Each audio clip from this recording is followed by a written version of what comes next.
ang panginginig na iyong inilalabas bawat segundo. Mukhang katawa-tawa, marahil ay magkasalungat pa nga, pero papatunayan ko sa iyo na ang dalas ng iyong panginginig ngayon ay tumutukoy sa perang pumapasok sa iyong buhay, sa mga taong iyong nakakaakit, at maging sa kalusugang iyong tinatamasa. Hindi ito mura-murang filosofiya, ito ay purong pisika. Sinabi na ni Einstein, lahat ay enerhiya, at kapag pinagtugma mo ang dalas ng realidad na iyong ninanais, imposibleng hindi mo ito maranasan. Maraming taon akong ginugol para maunawaan ang isang simpleng katotohanan, ngunit nagbabago ng lahat. Ikaw at ako ay hindi lamang ang katawang nakikita natin sa salamin. Ang katawan ay sasakyan lamang, ngunit ang tunay nating pagkatao ay enerhiya na gumagalaw, na patuloy na nanginginig. Walang anumang bagay sa sansinukob ang nakatigil, kahit na isang bato o isang piraso ng bakal. Lahat ay nanginginig, lahat ay gumagalaw. Ngayon, kung ang isang bato nga ay nanginginig, isipin mo naman ang iyong sarili, taglay ang iyong kakayahang mag-isip, makadama, at lumikha. Ang malaking tanong ay, sa anong dalas ka nanginginig sa mismong sandaling ito? Alam kong maaaring hindi komportable aminin, ngunit madalas tayong gumugugol ng mga taon na naglalabas ng panginginig ng takot, kakapusan, at pagkukulang nang hindi namamalayan. Ganoon din ako noon. Nagtatrabaho ako sa mga trabahong walang kinabukasan, lagi akong may sakit, walang pera, walang pag-asa. At kung isipin mo, marahil ay naranasan mo na rin ang ganito, ang paggising sa umaga na may mabigat na pakiramdam, ang pagtingin sa mga utang na tumataas, at ang pakiramdong kahit gaano ka pa kasipag, hindi ito sapat. Nangyari na ba sa'yo? Noong panahong iyon, kumikita lang ako ng mahigit $4,000 kada taon at may utang na mahigit $6,000.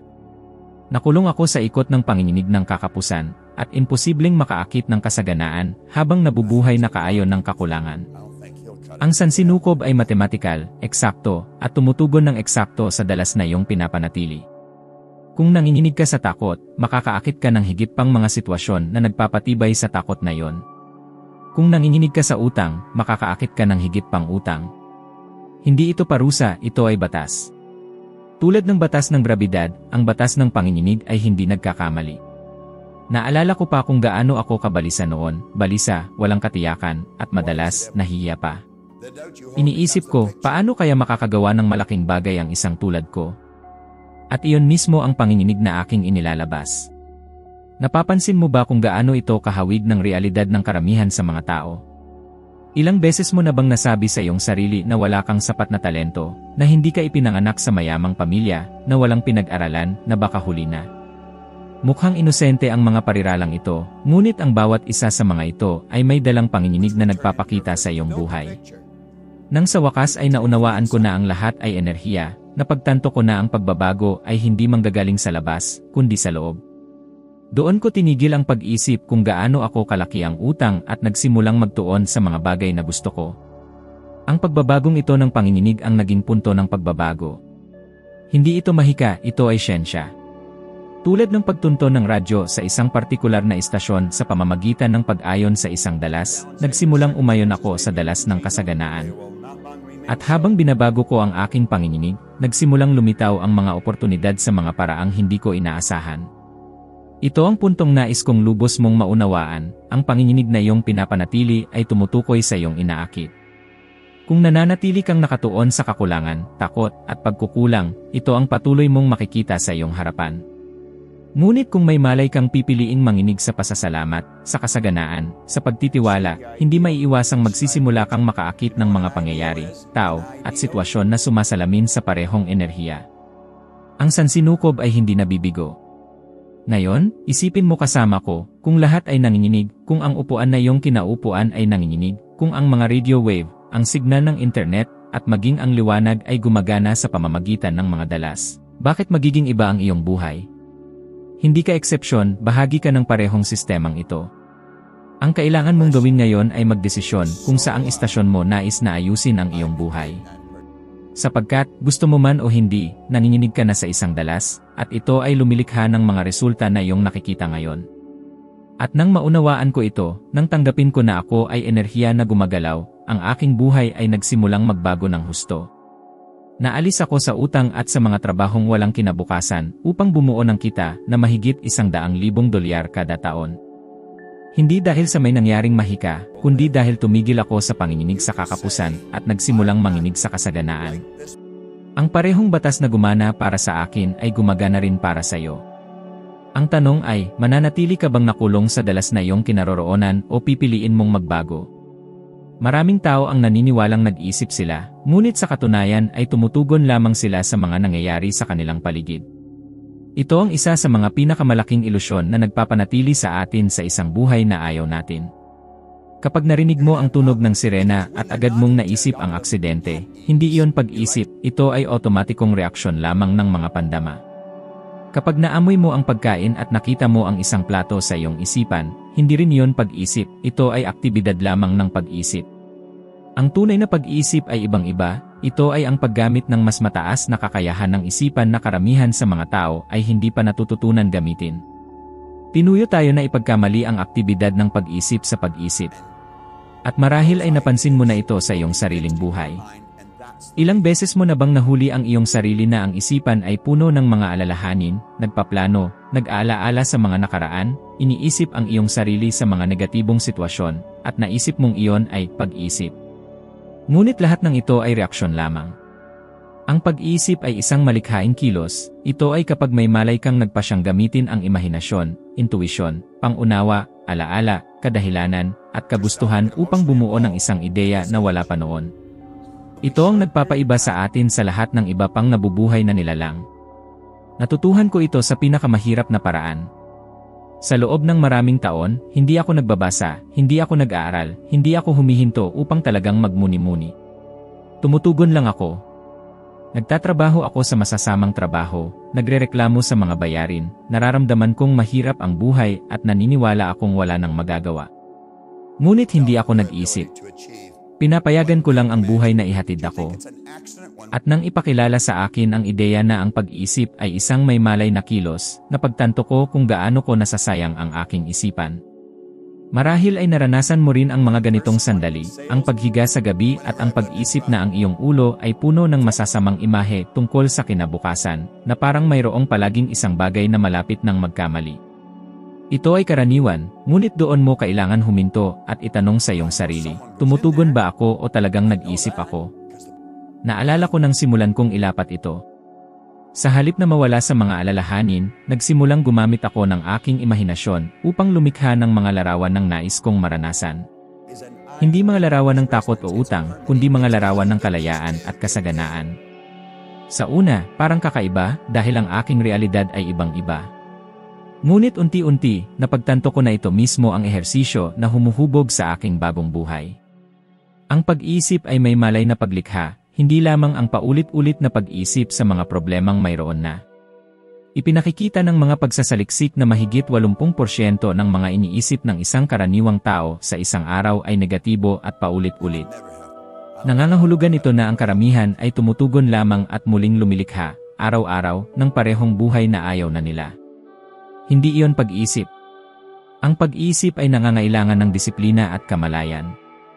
Ito ay ang pagtingin sa kung ano talaga ang iyong ninanais at ang pagpili na bumuo ng isang malinaw na larawan nito sa iyong isipan, kahit na mukhang imposible ngayon. Kapag sinimulan mong magawa ito, ang mga bagay ay nagbabago. Bigla na lang, hindi ka naalipin ng iyong nakikita, naririnig at nadarama. Nagiging lumikha ka. Isipin mo sa isang sandali kung sa halip na tumugon sa mga utang, ginagamit mo ang iyong kadahilanan at iyong imahinasyon upang lumikha ng mga estratehiya at maisalarawan ang solusyon. Isipin mo kung sa halip na isipin ang mga bagay na maaaring magkamali, may malay kang nagpasyang isipin ang lahat ng mga bagay na maaaring maging tama. Iyan ang pag-iisip. Nagbago lamang ang aking buhay nang maunawaan ko ang pagkakaibang ito. Habang nabubuhay lamang ako sa pagtugon, nakulong ako sa isang ikot ng kakulangan, pagkukulang, at kawalan ng pag-asa. Nang simulan kong talagang mag-isip, gamit ang aking mas mataas na kakayahan sa pag-isip, ang aking buhay ay tumalon sa isang antas na hindi ko inaasahan. At ang parehong bagay ay maaaring mangyari sa iyo. Sapagkat ang iyong isipan ay hindi ginawa upang tumugon, ito ay ginawa upang lumikha. Ang tanong na kailangan mong itanong sa iyong sarili ngayon ay, talagang nag-isip ka ba o hinahayaan mo lang ang iyong sarili na madala ng iyong mga pandama? Ang damdaming iyong dinadala sa loob mo ay ang kamalayan ng panginginig na iyong kinaroroonan. Ito ang naglalagay ng iyong katawan sa paggalaw at tumutukoy, nang walang pagbubukod, sa mga resulta na iyong tinatamasa sa iyong buhay ngayon. Kung maingat mong mapapansin, mapagtatanto mo na ang bawat resulta na iyong tinatamasa ngayon ay direktang refleksyon ng emosyonal na dalas na iyong pinananatili araw-araw. At ito ay mahirap aminin, sapagkat madalas nating mas gusto maniwala na ang mga panlabas na pangyayari ang kumokontrol sa ating buhay, samantalang, sa katunayan, ito ay ang panginginig na ating pinipiling panatilihin.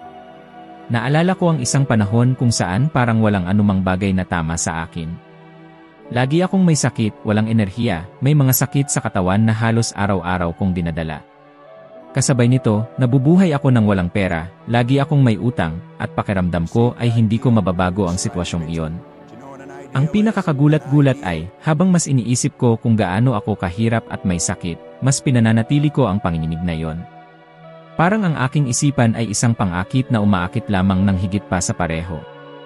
Nagigising ako na may mabigat na pakiramdam ng pagkabigo, at natutulog na may parehong karga, at ang mga araw ay paulit-ulit na parang kopya ng isa't isa. Marahil ay pamilyar ito sa iyo, dahil ito mismo ang paraan ng pamumuhay ng karamihan sa mga tao.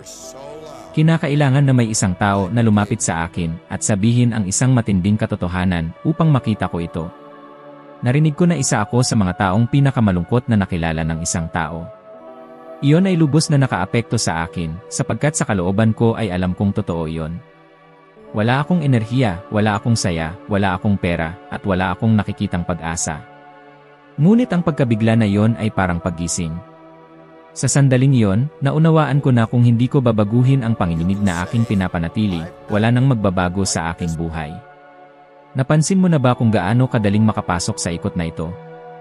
Natanggap mo ang isang mataas na bayarin sa credit card. Nakaramdam ka ng takot, naisip mong hindi mo ito makakaya. Ang takot na ito ay naglalagay ng iyong katawan sa isang estado ng tensyon. Ang tensyon na ito ay lumilikha ng mga mabilis at desperadong aksyon, tulad ng pagtatangka na lutasin ito sa anumang paraan, madalas na gumagawa ng mga maling desisyon. Ang resulta ay mas maraming utang, mas maraming pagkabigo, at mas maraming takot. Ito ang ikot ng negatibong panginginig. Ngayon, kung may malay kang magpasyang baguhin ang iyong dalas, may magkakaibang bagay na magsisimulang mangyari. Hindi naman nawawala ang bayarin, ngunit mag-akit ka ng mga ideya, tao, at solusyon na dati ay hindi lumilitaw, sapagkat hindi ito pinapayagan ng iyong panginginig. Ipinakita na ng siyensya na ang ating mga emosyon ay direktang nakakaapekto, hindi lamang sa ating mga pinansyal na resulta, kundi pati na rin sa ating pisikal at mental na kalusugan. Ipinapakita ng mga pag-aaral sa University of California na ang patuloy na negatibong emosyon, tulad ng pagkabalisa at pagkabigo, ay nagbabago maging sa paggana ng immune system. At ito ay nagpapatunay sa isang bagay na sinasabi ko na sa loob ng maraming dekada, ang iyong katawan ay isang pagpapalawig ng iyong panginginig. Kapag binago mo ang emosyon, binago mo ang enerhiya, at ang katawan ay tumutugon. Naranasan ko ito sa praktika. Sa loob ng maraming taon, nasanay na ako na laging may sakit, laging sipon, laging walang gana. Ngunit nang simulan kong baguhin ang panginginig at nagsimulang magtuon sa mga larawan ng kalusugan, kasaganaan, at kagalingan, ang aking katawan ay nagbago rin. Hindi na ako bihag ng kakapusan, nagsimulang makaramdam ako ng enerhiya, sigla, at kasama nito, dumating ang mga bagong oportunidad sa trabaho, mga bagong relasyon, at mga bagong pinagmumulan ng kita. Hindi dahil nagbago ang mundo, kundi dahil binago ko ang dalas kung saan ako nanginginig. Ang malaking tanong ay, anong damdamin ang iyong piniling panatilihin? Kung ito ay takot, pag-aalala, at pag-aalinlangan, alam mo na kung anong mga resulta ang patuloy mong akit. Ngunit kung may malay kang pipiliing makaramdam ng pasasalamat, pagtitiwala, at pananampalataya sa iyong ninanais, hindi maiiwasang ang iyong katawan ay maglalagay sa paggalaw patungo sa iba't ibang mga resulta. Imposible na makaramdam ng tiwala at makaakit ng kakapusan, gaya ng imposibilidad na makaramdam ng takot at makaakit ng kasaganaan. Hindi nagkakamali ang ating mga vibrasyon. Ang gusto kong maunawaan mo ay nasa iyong mga kamay ang desisyong ito ngayon din, hindi ang amo, hindi ang gobyerno, hindi ang krisis ang tumutukoy sa iyong buhay. Ito ang emosyonal na dalas na iyong pinipiling panatilihin. Ito ang ugat ng lahat. Kung gusto mong baguhin ang iyong mga resulta, baguhin mo muna ang iyong vibrasyon. Dahil ang iyong nararamdaman ay ang binhi ng lahat ng iyong aanihin. Wala akong formal na edukasyon, walang karanasan sa negosyo, wala akong anumang magbibigay sa akin ng bentahe sa ibang tao. Ngunit may natuklasan ako na lubos na nagbago sa takbo ng aking buhay, ang kapangyarihan ng paulit-ulit na pag-uulit at paggunita sa isip.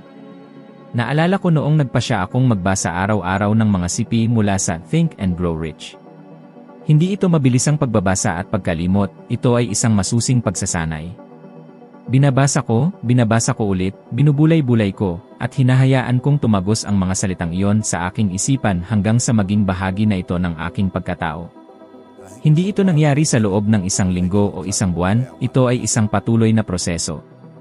Sumulat din ako ng aking layunin sa isang maliit na card at dinadala ko ito sa aking bulsa. Mukhang simpleng bagay lang, ngunit sa tuwing ilalagay ko ang aking kamay sa aking bulsa at mararamdaman ko ang card na iyon, automatiko nang maipapakita sa aking isipan ang larawan ng aking layunin. Para bang isang screen ang umilaw sa loob ko na nagpapakita ng kinabukasan na gusto kong maranasan. Hindi ito malabo na imahe, ito ay malinaw, matalas, tiyak.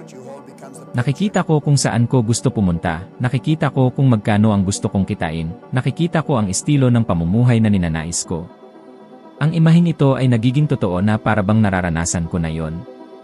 Naranasan mo na ba ang ganito? Sumulat ka na ba ng malinaw kung ano ang gusto mo at pinayagan mong isipin araw-araw ang buhay na ninanais mo? Ang problema ay karamihan sa mga tao ay hindi ito ginagawa. Nagsasabi sila ng mga pangkalahatang bagay tulad ng gusto kong yumaman o gusto kong maging masaya, ngunit hindi sila bumubuo ng isang malinaw na larawan. At kung walang kalinawan, ang isipan ay walang patutunguhan ng enerhiya. Para itong gusto mong i-tune ang isang istasyon ng radyo nang hindi pinipili ang dalas. Makakarinig ka lamang ng ingay. Sa aking kaso, ito ang pagsasanay na nagpataas ng aking kita mula sa mahigit $4,000 kada taon patungo sa $170,000 sa loob ng wala pang isang taon. Wala akong anumang basihan upang bigyang katwiran ang pagtalon na ito. Ngunit may dahilan, ang araw-araw na pag-uulit ng pagbabasa at ang kalinawan ng paggunita sa isipan ay muling nagprograma ng aking mga vibrasyon. Nagsimula akong mag-isip, makaramdam, at kumilos na parang totoo na yon. At sumagot ang universo. Nakakatuwang makita kung paano ito naangkop sa pang-araw-araw na buhay ng sinuman. Isipin ng isang taong gustong makawala sa utang. Karaniwan, ang taong ito ay nakatuon sa ayaw niya. Paulit-ulit niyang iniisip sa isip ang hindi ko na kaya ang pagkakautang, wala akong sapat na pera, hindi ko kayang makawala sa sitwasyong ito. At sa tuwing inuulit niya ang mga pariralang ito, lumilikha siya ng isang imahe ng kakapusan sa isipan na nagpapalakas sa vibrasyon ng kakulangan. Ang resulta ay hindi maaaring maging iba kundi ang manatili sa parehong siklo. Ngayon, isipin kung ang taong ito ay sumulat ng malinaw, madali kong natatanggap ang $10,000 kada buwan mula sa maraming pinagkukunan ng kita, at inuulit ito araw-araw. Dala ang larawang ito sa isipan hanggang sa maging totoo na ito na parang ang katawan ay kumikilos ng naayon dito. Ang resulta ay magiging ganap na naiba. Ito mismo ang nangyari sa akin. Ang paulit-ulit na pag-uulit ay nagpatibay ng aking paniniwala sa imposible. Umalis ako sa vibrasyon ng pag-aalinlangan at nagsimulang mag-vibrate ng may paniniwala. At kapag ikaw ay nag-vibrate ng may paniniwala, umaakit ka ng mga tao, mga ideya, at mga pangyayari na naayon sa enerhiyang iyon. Nagsimula akong makahanap ng mga oportunidad na hindi ko pa napansin noon. Para bang bigla na lang bumukas ang mga pintuan na lagi nang nakasara sa harapan ko. Ang simpleng pagsasanay na ito ay ang tulay sa pagitan ng kung nasaan ka at kung saan mo gustong pumunta. Ang isipan ay kailangang sanayin tulad ng katawan. Hindi ka magiging malakas sa pamamagitan ng isang beses na pagpunta sa iyon, at hindi ka lumilikha ng isang bagong buhay sa pamamagitan ng pag-uulit ng isang ideya ng isang beses lamang. Ang pagbabago ay nagmumula sa araw-araw na pag-uulit hanggang sa ang bagong imahe ay maging mas totoo sa iyo kaysa sa kasalukuyang sitwasyon. Ganito ko nabago ang aking buhay, at ganito rin ang maaaring gawin ng sinuman upang baguhin ang kanyang buhay. Ang vibrasyon na iyong pinapanatili ay hindi isang hindi maiiwasang tadhana, ito ay isang malaytao na pagpipilian. At natuklasan ko ito nang magpasya akong buksan ang aking unang negosyo sa paglilinis. Wala akong pagsasanay. Walang karanasan sa pamamahala, wala akong anumang uri ng formal na pagsasanay na magbibigay sa akin ng katiyakan upang magsimula. Kung may magmasid mula sa labas, sasabihin nilang ito ay isang kabaliwan. Ngunit sa loob ko ay may malinaw na paniniwala, nag-vibrate ako sa paglago, sa kasaganaan, sa tiwala. Nakikita ko ang aking sarili na umuunlad, nakikita ko ang negosyo na nagtatagumpay, at ang vibrasyong ito ay napakalakas na umakit nito ang lahat ng kailangan ko upang gumana ang negosyo. Sa maikling panahon, kumikita na ako ng mahigit $100,000 kada taon, isang bagay na hindi maisip para sa isang taong galing sa aking pinanggalingan. Ang pinakakagiliw-giliw ay ang parehong batas na ito ay gumagana sa lahat ng konteksto, hindi mahalaga kung sino ka o kung nasaan ka. Ilang atleta o artista na milyonaryo na ang nakita mo na, pagkatapos ng ilang taon ng katanyagan at tagumpay, ay nagtapos na walang pera at lubos na nawala. Nangyayari ito dahil, kahit na dumating ang pera, ang kanilang vibrasyon ay hindi kailanman umalis sa dalas ng kakapusan. Nanatili silang nakulong sa pag-isip ng takot, pagkawala, at kawalan ng seguridad, at hindi maiiwasang muli nilang naakit ang sumasalamin sa kanilang vibrasyon. Iyon ang dahilan kung bakit maraming nanalo sa loterya ay nagiging mahirap muli pagkatapos ng ilang taon. Hindi nila kailanman binago ang dalas, pansamantala lamang silang nakatanggap ng isang halaga na hindi tugma sa vibrasyon na kanilang dala. At ang kabaligtaran ay totoo rin. Ang mga karaniwang tao na nagsisimula ng walang pera, walang oportunidad, at may malalaking paghihirap ay lubos na binabago ang kanilang buhay kapag nagpasya silang sadyang mag-vibrate sa kasaganaan. Tumitigil sila sa pag-isip sa lahat ng kulang at nagsisimulang magtuon sa lahat ng gusto nilang likhain. Ang simpleng pagbabagong ito, na mukhang maliit, ay nagbabago sa dalas at, sa paglipas ng panahon, ay nagbabago sa realidad. Napansin mo na ba na kapag ikaw ay masaya, maasahin sa mabuti, at puno ng enerhiya, ang mga bagay ay tila mas maayos na dumadaloy. Ang mga tao ay tumutugon ng iba, may mga oportunidad na hindi mo man lang inaasahan, kahit na ang mga solusyon sa mga problema ay lumilitaw ng hindi inaasahan. Ito ay hindi isang pagkataon, ito ay bunga ng iyong vibrasyon. Sa aking buhay, ang prinsipyong ito ay naging malinaw ng mapagtanto kung hindi ang teknikal na kaalaman ang mahalaga, kundi ang dalas na kinaroroonan ko. Maaari ko sanang itinago ang aking sarili sa dahilan na hindi ko alam kung paano pamahalaan, na hindi ako nakapag-aral, na wala akong kakilala.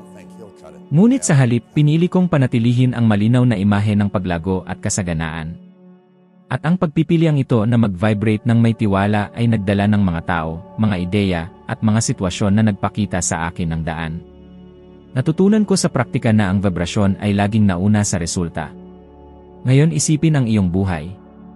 Ilang beses mo na bang naipit ang iyong sarili sa ideya na kailangan mong maghintay ng pagbabago bago ka makaramdam ng mas mabuti? Sinabi mo na ba sa iyong sarili, kapag nakakuha na ako ng mas maraming pera, magiging panatag na ako, o kapag nakita ko na ang perpektong kapareha, mamahalin na ako? Ito ang bitag na kinahuhulog ng karamihan. Ang katotohanan ay ang eksaktong kabaligtaran. Kailangan mo munang mag-vibrate ng kapanatagan, pagmamahal, kasaganaan, at saka lamang ang mga bagay na ito ay lilitaw sa pisikal na mundo. Para bang tinatanong ng universo, anong dalas ang iyong binibitawan, at nagbibigay ng higit pa roon, nang walang pagtatanong kung gusto mo man o hindi.